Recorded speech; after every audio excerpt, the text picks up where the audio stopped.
নমস্কার বন্ধুরা, আমি আজকে আপনাদের সামনে দারুণ একটি ফ্রুটস কেকের রেসিপি নিয়ে চলে এসেছি। এই কেকটি দেখতে যতটা সুন্দর, খেতে কিন্তু ততটাই সুস্বাদু। তো ভিডিওটি প্রথম থেকে শেষ অবধি অবশ্যই দেখবেন আমি কী করে কেকটি বানাচ্ছি।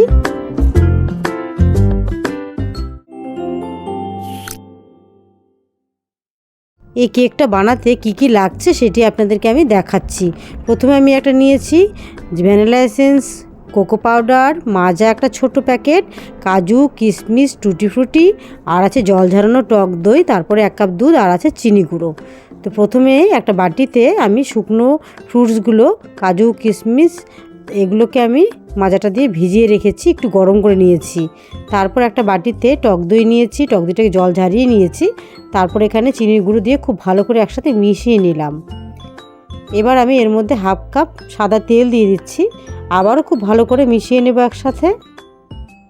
তারপর আমি এর মধ্যে দেব ময়দা, তার জন্য একটা বাটি নিয়েছি। আপনাদের বোঝার সুবিধার জন্য আমি এখানে 1.5 বাটির মতো ময়দা নিলাম একটা ছাঁকনির মধ্যে। তারপর এর মধ্যে দিয়ে দিচ্ছি কোকো পাউডার, বড় চা চামচ দিয়ে 1 চামচের মতো কোকো পাউডার নিয়ে নিচ্ছি। তারপর আমি এর মধ্যে দেব হলো বেকিং পাউডার 1 চামচ, আর 1 চামচের 4 ভাগের 1 ভাগ দিচ্ছি খাওয়ার সোডা। এবার আমি ছাঁকনি দিয়ে খুব ভালো করে এটাকে ছেঁকে নিচ্ছি। তারপর আমি আবার কিন্তু এগুলোকে একসাথে খুব ভালো করে মিশিয়ে নেব। এবার খুব ভালো করে মেশানো হয়ে গেছে। ব্যাটারটা একটু ঘন মনে হচ্ছে, তাই আমি সামান্য উষ্ণ গরম দুধ দিয়ে দিচ্ছি। তারপরে ভিজিয়ে রাখা যে মাজাতে ভিজিয়ে রেখেছিলাম ফ্রুটসগুলো, সেগুলো আমি দিয়ে দিলাম। এবার খুব ভালো করে একসাথে আবার মিশিয়ে নিলাম।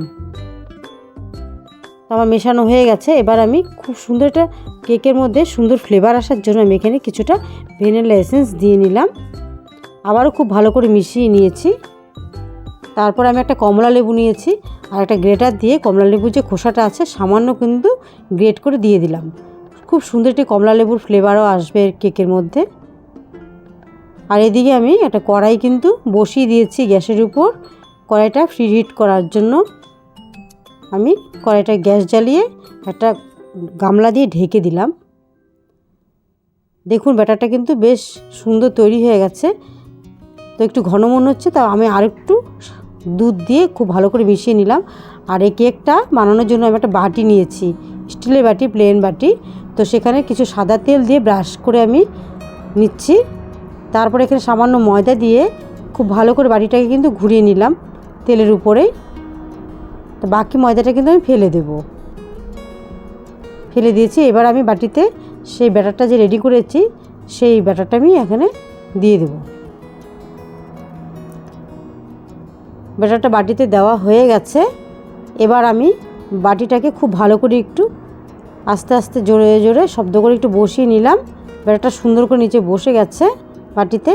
এবার আমি একটা চামচের সাহায্যে খুব সুন্দর করে সমান করে নিচ্ছি উপরটা। তারপর এর মধ্যে শুকনো কিছু ফল দিয়ে দিচ্ছি, বাদাম, কাজু আর কিশমিশ, তারপরে এই টুটি ফ্রুটি খুব ভালো করে উপরে দিয়ে নিলাম। দেখতে কত সুন্দর লাগছে বন্ধুরা, দেখুন। এবার আমি এই বাটিটা কড়াইটা যে গরম করতে বসিয়ে দিয়েছি, কড়াইটা কিন্তু বেশ গরম হয়ে গেছে। আমি বাটিটা আস্তে করে এই কড়াইয়ের উপরে বসিয়ে দেব। তারপর গামলাটা দিয়ে ঢেকে দেব। তো এই কেকটা তৈরি হতে পাক্কা আমার আধা ঘন্টা সময় লাগবে। তো বন্ধুরা আমি কিছুক্ষণ পর ফিরে এসে গামলাটা তুলে দেখছি যে কেকটা কতটুকুন হয়েছে। তো একটা কাঠি নিয়েছি আমি, দেখুন কাঠিটা দিয়ে আমি আপনাদেরকে দেখাচ্ছি। কেকটা যদি হয়ে আসে তাহলে কিন্তু কাঠির গায়ে লাগবে না। আমার কেকটা কিন্তু হয়ে গেছে, দেখুন কাঠির গায়ে কিন্তু একটুকু লেগে আসছে না। পাক্কা 30 মিনিট পর আমি আবার ফিরে এসেছি। আমার কেক কিন্তু পুরোপুরি রেডি হয়ে গেছে। তো কেকটা কিছুক্ষণ সময় ঠান্ডা করে নিয়ে তারপর আমি চাকুর সাহায্যে বাটি চতুর্দিক থেকে একটু ছাড়িয়ে নিয়ে কেকটাকে আমি নামিয়ে নেব।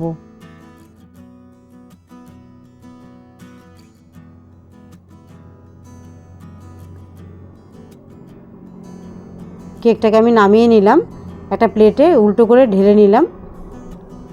দেখুন কতটা সুন্দর হয়েছে। আমি এবার কেকটাকে উল্টে নিচ্ছি।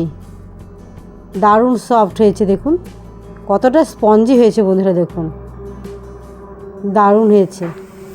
কেক খাওয়ার জন্য আমার দুই ভাই বোন সুন্দর বসে আছে, তারা বলবে কেকটা কতটা টেস্টি হয়েছে। কেমন হয়েছে কেকটা? ভালো হয়েছে, ভালো হয়েছে। ভিডিওটি ভালো লাগলে অবশ্যই একটা লাইক করবেন, চ্যানেলটিকে সাবস্ক্রাইব